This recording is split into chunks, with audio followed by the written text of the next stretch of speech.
ఇవాళ ఎత్తన్న చేసి ఒక 2-3 కోళ్ళని దంచకపోవాలి. సీసీ కెమెరాకి ఎవడో చిక్కిండ్రా. పండుగ వెళ్ళాలరా. వంగులు వంగులు చూడు లేవా ఇంత బాడుకా. అరే వాడు వీడు ఇక్కడ సీసీ కెమెరా పెట్టింది కాదురా. వాడు అలా చూసి పిలుతాన్నట్టున్నాయి కాదురా. సీసీ కెమెరాలో చూసినట్టున్నదిరా వాడు. ఏ ఊర్లోకి వెళ్ళి వచ్చినావు? గిటి పక్క ఎందుకు వచ్చినావు మరి? పండుగకు 4 కోళ్ళని దంచకపోదామని వచ్చినా గానీ ఫెయిల్ అయింది ఏ వారం. ఏం చేద్దామంటావు మరి? ఇడిచి పెడితే మేము ఇంటికి పోతాం. కుదరది. ఈ ఫోటోలు పోలీస్ స్టేషన్ ఇద్దాం అనుకుంటానా నేను. ఇంకోసారి దొంగతాడు కథలకి రాను తమ్మి.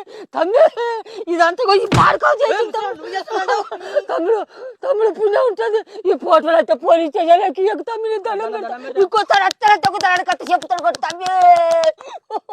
సరే గానీ ఇప్పుడు మనం అయితే ఒక 100 బైస్కిల్ తీసుకున్నాడు. 100 అంటే కుదిరాయి గానీ 10 ఇస్తా తమ్మి. ఇగది తీర పాడుకో. ఒకసారి దొంగతనానికి అత్తారు రాను. సోలార్ సీసీ కెమెరా గురించి కూడా ఒక 4 ముచ్చట్లు చెప్పిపో. చెప్తా తమ్మి. పబ్లిక్ సీసీ కెమెరాలకు కరెంట్ తోటి పనే ఉండదు. ఎందుకంటే ఇవి ఎండతోటే పని చేస్తా ఉంటాయి.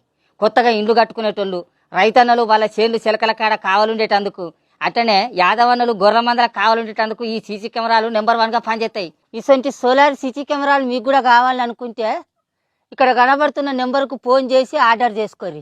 వాళ్ళే మీ ఇంటికి పంపిస్తారు. అట్లనే ఇంకో ముచ్చట, వీళ్ళ ఇన్స్టాగ్రామ్ పేజీని ఫాలో అయితే కొంత డిస్కౌంట్ ఇస్తారట. ఇప్పుడు దసరా ఆఫర్ కింద 10% డిస్కౌంట్ ఇస్తారు. మీరు కూడా కొనుక్కోరి.